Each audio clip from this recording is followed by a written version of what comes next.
Hello everyone and once again welcome back to my YouTube channel friends. Hope you all are doing good. So guys, जैसा कि आप लोगों ने मेरा पिछला वीडियो ज़रूर देखा होगा माय ट्विन प्रेगनेंसी जर्नी का, जिसमें कि मैंने आप लोगों के साथ में अपने पूरे 8 साल की जर्नी को शेयर किया था कि किस तरह से जो था 8 साल तक जो था कंसेप्शन का ट्रीटमेंट लेने के बाद भी, इतने सारे पूजा पाठ करवाने के बाद भी कहीं से कोई पॉजिटिव रिजल्ट हमें नहीं मिल रहा था। और अगर आपने वो वीडियो नहीं देखा है तो प्लीज़ आप उसे ज़रूर देखिएगा, तभी आपको मेरी आगे की स्टोरी या मेरी आगे की कहानी आप लोगों को समझ में आएगी। सो गाइज़, अब उसी कहानी को आगे कंटिन्यू करते हुए मैं आगे का एक्सपीरियंस आपके साथ में शेयर करने वाली हूँ। तो उस दौरान जो था हम बहुत सारे गायनोकोलॉजिस्ट के पास गए थे ट्रीटमेंट के लिए। तो कुछ डॉक्टर्स तो उनमें से ऐसे थे जिन्होंने कि हमारे रिपोर्ट्स को ठीक से पढ़ा भी नहीं। वो जस्ट देखते थे और ऐसे करके हमारे रिपोर्ट्स को टेबल में फेंक देते थे, क्योंकि उन्हें लगता था कि भाई सारे ट्रीटमेंट से करवा चुके हैं और हर तरह का जो था मेडिसिन ये ले चुके हैं और कहीं कुछ हो नहीं रहा है, तो बस ऐसे ही लिख देते थे कि ये फॉलिक एसिड है, इसे खा लेना और अगले महीने जब पीरियड आए तो फिर ट्रीटमेंट के लिए आ जाना। तो इस तरह से उनका रिस्पॉन्स होता था। और उनमें से एक डॉक्टर तो हमें ऐसी मिली थी गाइस, जिसने कि मेरे मुंह पर बोल दिया था कि तुम बच्चा अडॉप्ट कर लो। उन्होंने मुझे ऐसे बोला था, जबकि वो जानती थी कि कहीं कोई कमी नहीं थी, ना मुझ में थी ना मेरे हस्बैंड में थी। हम दोनों मेडिकली बिल्कुल फिट थे। लेकिन उनका जब हमने बोला कि आप ऐसा क्यों बोल रही हैं, आप डॉक्टर होकर ऐसा क्यों बोल रही हैं, तो उन्होंने बोला था कि देखो समीक्षा, ऐसी बहुत सारी चीज़ें होती हैं जिनका जवाब साइंस के पास नहीं होता है। तो तुम्हारा जो ये है कि बच्चा ना होना, शायद ये केस भी उन्हीं में से एक है। तो जब बच्चा नहीं हो रहा है तो फिर तुम क्यों इतना वो कर रहे हो, परेशान हो रहे हो, तुम क्यों किसी और का बच्चा गोद नहीं ले लेते। तो वो जो शब्द थे ना उस डॉक्टर के, उसने तो मुझे अंदर से पूरी तरह से मतलब तोड़ के रख दिया था। मैं क्या बताऊँ आपको, मतलब जिस डॉक्टर के दरवाजे पर हम इतनी उम्मीद लेकर जाते हैं कि भाई कुछ अच्छा सुनने को मिलेगा, कुछ अच्छा पॉजिटिव हमारे साथ में होगा, वो डॉक्टर है जिस डॉक्टर को हम भगवान मानते हैं, वो भगवान ही हमसे कह रहा है कि भाई तुम तो माँ नहीं बन सकते, तुम्हारे बच्चा नहीं हो सकता, तुम किसी और का बच्चा गोद ले लो। तो उसके बाद में जो था, मैंने अपने हस्बैंड को बोला कि मैं तो इस डॉक्टर के पास अब कभी दोबारा नहीं जाऊँगी। और काश अगर ऐसा होता गूगल में रिव्यू डाल सको तो मैं ज़रूर इसके बारे में रिव्यू डालती। तो उसके बाद में हमने डिसाइड किया कि भाई इस डॉक्टर के पास तो हम बिल्कुल नहीं जाएंगे। तभी देखिए हुआ क्या कि वो कहावत आपने सुनी होगी ना कि भगवान जो होता है वो किसी न किसी को किसी न किसी रूप में जो होता है हमारी मदद के लिए भेज ही देता है। तो मेरी लाइफ में भी कुछ ऐसा ही हुआ था। एक आंटी थी, मुझे नहीं पता वो कौन थी, मैं नाम नहीं जानती उनका, मुझे चेहरा तक याद नहीं उन आंटी का ठीक से, लेकिन वो मुझसे मिली और उन्होंने मुझे कहा कि बेटा तुम एक बार ना CMI में जाओ। CMI जो है वो देहरादून का काफ़ी रेप्यूटेड हॉस्पिटल है, और शायद यही एक हॉस्पिटल ऐसा रह गया था जहाँ तक अभी मैंने विजिट नहीं किया था। और उसके बाद उन्होंने मुझे कहा कि बेटा तुम एक बार CMI में जाओ, और वहाँ पर एक गायनोकोलॉजिस्ट बैठती है, डॉक्टर सुमिता प्रभाकर, तुम एक बार उनको दिखाओ। और देखिए हमारी हालत तो ऐसी थी कि मतलब मरता क्या ना करता वाली सिचुएशन थी। और हमने सोचा कि भाई जहाँ इतने डॉक्टर्स को हमने दिखा दिया तो एक और सही। तो उसके बाद मैं उन डॉक्टर के पास में जाती हूँ, और पहला जो इम्प्रेशन था उनका वो ही बहुत ज़्यादा अच्छा था, मतलब कि बहुत ही अच्छी पर्सनालिटी थी उनकी। और मेरे एक एक रिपोर्ट को उन्होंने इतने अच्छे से चेक किया, पूरी हिस्ट्री को उन्होंने, पूरी केस हिस्ट्री देखी उन्होंने मेरी कि भाई शादी को कितने साल हुए, उसके बाद कौन से साल में कंसीव हुआ और क्या क्या तुम्हारे रिपोर्ट से, इस तरह से उन्होंने जो था सब कुछ देखा उन्होंने। और उसके बाद में फिर उन्होंने ये कहा मुझसे कि देखो ऐसा कभी मत सोचना कि तुम माँ नहीं बन सकती हो। तो उनके जो वर्ड्स थे ना, मतलब उन्होंने जैसे मुर्दे में जान फूंक दी हो। तो मैं जो सुनना चाहती थी उन्होंने एग्जैक्ट वही चीज़ मुझसे कही कि ऐसा मत सोचना तुम माँ नहीं बन सकती, तुम्हारी सारी रिपोर्ट्स नॉर्मल है, हस्बैंड की रिपोर्ट भी सब कुछ नॉर्मल है। हालांकि वो पुरानी रिपोर्ट्स थी और दोबारा से हमारे फिर से टेस्ट होने थे, जो मैंने आपको बोला था कि 6 महीने के बाद जो होता है सारे टेस्ट आपके रिपीट किए जाते हैं। बट फिर भी उन्होंने जो इतनी पॉजिटिव बात कही ना मुझसे गाइस, वो मैं मतलब उसने मुझे अंदर से बहुत ज़्यादा हिम्मत दी। फिर उसके बाद जो था, और यहाँ पर एक चीज़ मैं आपको और बताना चाहूँगी कि मैंने जो था IVF भी ट्राई कर लिया था। IVF का मतलब होता है इन विट्रो फर्टिलाइजेशन, और आम भाषा में अगर हम बात करें तो इसको टेस्ट ट्यूब बेबी बोला जाता है। और मेरा आईवीएफ हुआ था, और वो भी एक नहीं 2-3 बार जो था मेरा आईवीएफ हुआ था। और जिन महिलाओं ने आईवीएफ कराया है ना, वो इस बात को बहुत अच्छे से समझ सकती हैं कि ये कितना ज़्यादा पेनफुल प्रोसेस होता है। बहुत बहुत बहुत ज़्यादा पेनफुल प्रोसेस होता है। मतलब इतना क्या बताऊँ मैं आपको, आपको बेहोश किया जाता है, फिर आपकी बॉडी से आपके एग्स निकाले जाते हैं, उनको फ्रीज़ किया जाता है। मतलब बहुत ही ज़्यादा पेनफुल प्रोसेस होता है। तो उसके बाद मैंने तो सोचे 3 बार करवा लिया था और तीनों अटेम्प्ट्स फेल हो गए थे। उसके बाद भी ये जो डॉक्टर थी मुझसे इतनी पॉजिटिविटी की बातें करती थी, तो मैंने अपने हस्बैंड को बोला कि देखो अब मैं डॉक्टर स्विच नहीं करूँगी। मैं बहुत थक चुकी हूँ टेस्ट पे टेस्ट करवा करा के, और अब होगा तो देखो इन्हीं के हाथ से होगा। तो मैंने ये बात अपने हस्बैंड से कही थी। फिर सुमिता मैम के यहाँ से जो था मेरा ट्रीटमेंट स्टार्ट हुआ था, और शुरू से जो था मेरे को पीसीओडी की प्रॉब्लम भी थी। पीसीओडी जो होता है ये कोई डिजीज़ नहीं होती है, ये जस्ट आपके हार्मोन्स का इम्बैलेंस होता है, यानी इर्रेगुलर पीरियड्स की जो समस्या होती है। तो वो मुझे पीसीओडी की प्रॉब्लम थी, तो वहाँ से जो था मेरा ट्रीटमेंट स्टार्ट होता है। पूरा डाइट चार्ट मुझे दिया जाता है, और मुझसे कहा जाता है कि तुम्हें चावल भी छोड़ना होगा, तुम रोटी भी खाओगी तो दिन में एक ही रोटी खाओगी, और बाहर का जो भी जंक फूड फास्ट फूड होता है तुम्हें सब कुछ छोड़ना होगा। मैंने योगा वगैरह करना स्टार्ट किया, और इस तरह से जो था मेरी जो लाइफ साइकिल थी वो पूरी तरह से चेंज हो गई। और साथ ही साथ भगवान पे जो मेरी आस्था थी वो जो था, जो डगमगाई थी, आपने पिछले वीडियो में भी सुना होगा। तो मैं फिर से भगवान से माफ़ी मांगती हूँ कि मुझे मेरे गलती की माफ़ी दे दीजिए, और मैं फिर से पूजा पाठ करना शुरू करती हूँ। और मैं जो था वैभव लक्ष्मी का व्रत लेना शुरू करती हूँ। तो जो माँ वैभव लक्ष्मी है उन पर भी मेरी बहुत ज़्यादा आस्था है। इसे आप चमत्कार कह लीजिए या फिर कुछ और कह लीजिए, क्योंकि हुआ ये था कि जैसे ही जनवरी में मेरे फास्ट कंप्लीट हुए, तो आप विश्वास नहीं करेंगे, ठीक फरवरी में ही जो है मुझे कंसीव हो गया था। तो आप चमत्कार कह लीजिए, आस्था कह लीजिए, कुछ भी कह लीजिए। तो ये सारी चीज़ें ना साथ साथ चल रही थी, ट्रीटमेंट्स भी चल रहे थे, पूजा पाठ भी मैं पूरी शिद्दत से कर रही थी। और इस बार जो मैं पूजा कर रही थी, मैं किसी पंडित से नहीं करवा रही थी, किसी बाबा के चक्कर में मैं नहीं पड़ रही थी। मैं पूरी तरह से जो था खुद ही मैंने अपने आप को ईश्वर को सौंप दिया था कि मतलब अब जो भी करेंगे आप ही करेंगे, और मैं आपकी शरण में हूँ, आप बस मेरा कल्याण कर दीजिए। तो पूरी शिद्दत से, पूरी आस्था के साथ जो था मैं भगवान की पूजा करती थी। और इधर जो सुमिता मैम थी उनके साथ साइड बाय साइड मेरा ट्रीटमेंट तो चल ही रहा था। जो हार्मोनल इंजेक्शंस आपको लगाए जाते हैं वो तो लगाने ही होते हैं, ऊपर से जो दवाइयाँ मैं खा रही थी वो सब कुछ चल रहा था। तो ये सारी जो दोनों चीज़ें थी वो पैरेलल में चल रही थी। और देखिए, और आखिरकार जो था उधर डॉक्टर की मेहनत भी रंग लाती है, और इस तरफ जो मेरे पूजा पाठ थी वो भी रंग लाती है।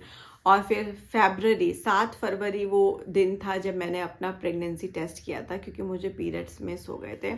और मैं इतना खुश हुई थी कि मैं आपको बता नहीं सकती हूँ। आप सोच सकते हैं कि मैं हर महीने अपना यूरिन टेस्ट करती थी, और जैसे ही मैं देखती थी सिंगल लाइन में रोती थी।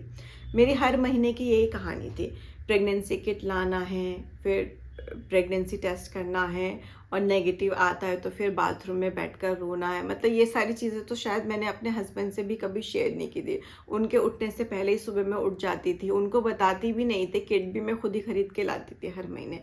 और फिर उसके बाद फूट के रोना, फिर आंसू पोंछो, फिर बाथरूम से बाहर आओ, फिर अपने डेली रूटीन में लग जाओ, फिर अगले महीने वेट करो आप कि शायद मुझे कंसीव हो जाए।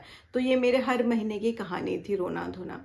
लेकिन 7 फरवरी वो दिन था गाइस जब मैं खुशी से पागल हो गई थी, क्योंकि मेरा जो प्रेगनेंसी टेस्ट था वो पॉजिटिव आया था। वो किट मैंने सोची आज तक संभाल के रखा हुआ है, मैं उसका स्क्रीनशॉट ज़रूर लगाऊंगी, आपके साथ में शेयर करूंगी। तो वो किट जो था मैंने अभी भी संभाल के रखा हुआ है आरोग्य की याद के तौर पर। तो मेरा जो था टेस्ट पॉजिटिव आता है, और मैं तो ऐसे पागल हो गई खुशी से। मैं एकदम से बाथरूम से आई सुबह के 5 बजे, और मैं अपने हस्बैंड को उठाती हूँ, सुनो सुनो उठो, देखो मेरा प्रेगनेंसी टेस्ट पॉजिटिव आया है। और पहले तो मेरे हस्बैंड को विश्वास नहीं हुआ। मेरे हस्बैंड ने बोला हो सकता है किट कभी कभी गलत भी हो जाता है। तो उन्होंने वैसे रिएक्ट ही नहीं किया जैसे उनको करना चाहिए था, और ऊपर से मेरा मुंह भी इतना सा हो गया कि बताओ, इन्हें तो कोई खुशी नहीं हो रही कि पॉजिटिव आए। फिर उसके बाद जो था हम लोग डॉक्टर के पास भागते हैं ब्लड टेस्ट करवाने के लिए। तो उसके बाद में जो था मेरा ब्लड टेस्ट होता है, जिसमें कि बीटा HCG को चेक किया जाता है कि बीटा HCG का लेवल कितना है। तो अगर वो मैं श्योर तो नहीं है, शायद वो ऐसे कुछ होता है, अगर 500 से ऊपर आए तो पॉजिटिव माना जाता है, ऐसे कुछ होता है। तो मेरा बीटा HCG का लेवल इतना हाई आया था कि मैं आपको बता नहीं सकती हूँ। मुझे एग्जैक्ट याद नहीं है, वो सारी रिपोर्ट मेरे पास है, बट मुझे एग्जैक्ट याद नहीं है। शायद 4000 के करीब या ऐसे कुछ आया था बीटा HCG लेवल। मैं चेक करूँगी और बताऊँगी आपको कंफर्म करके। तो इतना ज़्यादा हाई बीटा HCG लेवल था, और डॉक्टर ने मुझे कहा था कि देखो, प्रेगनेंसी तो कंफर्म है और हेल्दी है, ये भी कंफर्म है, और ये मल्टीपल प्रेगनेंसी है, ये भी कंफर्म है, क्योंकि तुम्हारा जो बीटा HCG का लेवल है वो बहुत ज़्यादा हाई है। और उसके बाद तो फिर हम खुशी से और ज़्यादा पागल हो गए कि हमें था कि मल्टीपल प्रेगनेंसी हुई है, यानी इस बार भी हमको ट्विंस ही कंसीव हुए। तो उसके बाद में फिर जो था, एकदम से आप अल्ट्रासाउंड नहीं करवा सकते, आपको पता होता है, क्योंकि इतनी जल्दी बच्चे की हार्ट बीट्स डिटेक्ट नहीं होती। फिर हम वेट करते हैं 21 फरवरी, मुझे हर डेट बहुत अच्छी तरह से याद है। फिर उसके बाद में 21 फरवरी को हम अल्ट्रासाउंड के लिए जाते हैं, और जब अल्ट्रासाउंड होता है तब हमें पता चलता है कि मुझे ट्रिपलेट्स कंसीव हुए। और लेकिन यहाँ पर भी एक जो था हमारे साथ में ट्रेजेडी ये होती है कि जो 2 बच्चे थे उनकी हार्ट बीट्स आती है, लेकिन जो तीसरा बेबी था उसकी हार्ट बीट्स नहीं आई थी। तो फिर से यहाँ पर एक और हमारे साथ में ट्रेजेडी होती है। तो हम अल्ट्रासाउंड की रिपोर्ट को लेकर तुरंत डॉक्टर के पास में भागते हैं, और फिर डॉक्टर जो थी हमें बोलती हैं कि डरने की कोई बात नहीं है, देखो जो तुम्हारा 3rd बेबी है जिसकी हार्ट बीट नहीं आई है वो अपने आप ही डिज़ोल्व हो जाएगा, मेडिसिन के थ्रू उसको डिज़ोल्व कर देंगे, लेकिन बाकी जो 2 बेबी हैं वो पूरी तरह से हेल्थी है and it's a healthy pregnancy, ऐसा मैम ने बोला। फिर उसके बाद जो था वहाँ से ट्रीटमेंट चलता रहा, मतलब कंसेप्शन के बाद भी मेरा ट्रीटमेंट चला पूरा। हर महीने मेरा अल्ट्रासाउंड होता था, मैं कंटिन्यूसली डॉक्टर के टच में रहती थी। और अगर मुझे थोड़ा सा भी कुछ होता था या ब्लीडिंग वगैरह, तो सोचिए मैं आधी रात को भी अपनी गायनोकोलॉजिस्ट को कॉल करती थी, क्योंकि वो खुद मेरे पूरे संघर्ष को उन्होंने देखा था। तो अपनी तरफ से भी बहुत प्रिकॉशंस लेती थी कि भाई अब इस लड़की के साथ कुछ गलत नहीं होना चाहिए। तो उन्होंने खुद बोला था कि देखो समीक्षा, अगर किसी भी तरह की प्रॉब्लम होती है तो तुम मुझे रात को भी कॉल कर सकती हो। तो एक बार ऐसी हुआ था, मुझे अचानक से ब्लीडिंग स्टार्ट हो गई, तो मैंने तुरंत मैम को कॉल किया, और फिर जो था उन्होंने मुझे मेडिसिन का नाम लिख के दिया। हस्बैंड रातों रात केमिस्ट के पास गए, उन्होंने ये भी बोला कि अगर इससे भी ब्लीडिंग बंद नहीं हुई तो तुम तुरंत हॉस्पिटलाइज्ड हो जाना CMI में आके। लेकिन मेडिसिन से जो था उस टाइम ब्लीडिंग रुक गई थी। तो ये सारी चीज़ें मैं आपको इसलिए बता रही हूँ गाइस कि एक अच्छे डॉक्टर का सपोर्ट होना, एक अच्छे डॉक्टर का गाइडेंस होना लाइफ में बहुत ज़्यादा ज़रूरी होता है। क्योंकि देखिए, ऐसे ऐसे डॉक्टर भी आपको मिलेंगे जो आपसे बोलते हैं कि आप माँ नहीं बन सकती। क्यों नहीं बन सकती, उन्हें खुद नहीं पता क्यों नहीं बन सकती। ये वो डॉक्टर्स होते हैं जो अपने ज्ञान को बढ़ाना नहीं चाहते। इन्हें लगता है कि बस जितना मुझे आता है शायद वही ज्ञान है, इससे आगे कुछ है ही नहीं। लेकिन ये इस बात को नहीं जानते हैं कि जहाँ पर ज्ञान खत्म होता है वहीं से विज्ञान शुरू होता है। और आजकल आप जानते इतनी सारी टेक्नोलॉजीज़ आ चुकी हैं, साइंस तो पता नहीं कहाँ से कहाँ जा चुका है। तो इसलिए मैं आपसे कह रही हूँ कि आप ना उम्मीद मत छोड़िए। देखिए, जब तक डॉक्टर आपसे कह रहा है कि आप माँ बन सकती हैं, आपके यूट्रस में कोई प्रॉब्लम नहीं है, आप में प्रॉब्लम नहीं है, आपके हस्बैंड में प्रॉब्लम नहीं है, तो भाड़ में जाए दुनिया। लोग आपसे जो बोलते हैं, आप लोगों की बात में बिल्कुल ध्यान मत दीजिए। ईश्वर पर विश्वास रखिए और खुद पर विश्वास रखिए, क्योंकि देखिए लोग तो बोलेंगे, लोगों का तो काम ही होता है बोलना। जब तक आपके बच्चे नहीं हो रहे तब तक बोलेंगे हाय तेरे बच्चे नहीं हो रहे, तेरे बच्चे नहीं हो रहे। और हमें पता है हमारे लिए बेटा बेटी बराबर है, लेकिन समाज को आपकी चीज़ें नहीं समझा सकते। बेटी हो गई तो बोलेंगे अच्छा बेटी हो गई, अब ऐसा कर तो दूसरी बार बेटे के लिए ट्राई कर ले। दूसरी बार फिर बेटी हो गई तो फिर दुनिया वाले आपको ताने मारेंगे। अब दुनिया के ताने से अगर हम जीना छोड़ देंगे तो फिर बताइए कैसे होगा। तो इसीलिए लोगों की बात पर बिल्कुल मत आइए। आप लोग एक कान से सुनिए, दूसरे से निकाल दीजिए। हालांकि मुझे ये भी पता है कि ये चीज़ें कहना तो बहुत आसान होता है, लेकिन जिस पर बीतती है ना ये चीज़ें उसी को पता होती है। मतलब ये वही बात है ना कि कब्र का हाल केवल मुर्दा ही समझ सकता है। आप पर जो बीत रही हो मैं समझ सकती हूँ, और मैंने जो 8 सालों में सहा होगा वो केवल आपके अलावा और कोई समझ नहीं सकता है। चाहे वीडियो देखने वाला भी वो इस चीज़ को नहीं इमेजिन कर सकता है कि मतलब कितना फिजिकल टॉर्चर और कितना मेंटल टॉर्चर जो होता है एक फीमेल को सहना पड़ता है जिस औरत के बच्चा नहीं होता है। एक तो हम अपनी प्रॉब्लम से तो जूझ ही रहे हैं, ऊपर से जो दुनिया के ताने होते हैं वो तो आपको जीने ही नहीं देते। क्योंकि मुझे अभी भी याद है कि जब मेरा CMI में ट्रीटमेंट चल रहा था, और ये बात बिल्कुल सही है, ये न्यूज़पेपर में भी आई थी, अमर उजाला यहाँ का न्यूज़पेपर है, उसमें भी ये आई थी। तो हमारे साथ में एक लेडी का ट्रीटमेंट चल रहा था। वो सोचिए वो इतना ज़्यादा टूट चुकी थी कि मतलब कहीं से कुछ नहीं हो रहा था, ट्रीटमेंट कराने के बाद भी कंसीव नहीं हो रहा था, और वो इतना परेशान हो गई, वो बेचारी ऊपर गई और उसने टेरेस से छलांग लगा दिया, सोचिए। तो ये चीज़ मैं आपको इसलिए बता रही हूँ गाइस कि ऐसी गलती ना कभी गलती से भी मत करना। मुझे पता है कि उस दौरान मेरे मन में भी ऐसे ख्याल आते थे कि मैं भी मर जाती हूँ, राड से बाढ़ अच्छा, एक बार मर जाऊंगी तो सारा किस्सा ही ख़त्म हो जाएगा। फिर मैंने सोचा कि वो जो औरत मरी उसे क्या मिला। उसके कुछ टाइम बाद उसके पति ने दूसरी शादी कर ली होगी, पति भी खुश, सास ससुर भी खुश, लेकिन उस लड़की के जो माँ बाप हैं उन पर क्या बीती होगी आप खुद सोचिए इस बात को। उसने तो अपने आप को ख़त्म करके सारा किस्से ही ख़त्म कर दिया, लेकिन उसके जो माँ बाप हैं वो आज भी इस दर्द के साथ जी रहे होंगे कि हमारी बेटी ने ऐसा कदम क्यों उठाया। क्योंकि मैं खुद माँ बनी हूँ ना, इसलिए मुझे पता है कि बच्चे पे थोड़ी सी भी खरोच आती है तो माँ को कैसा फील होता है।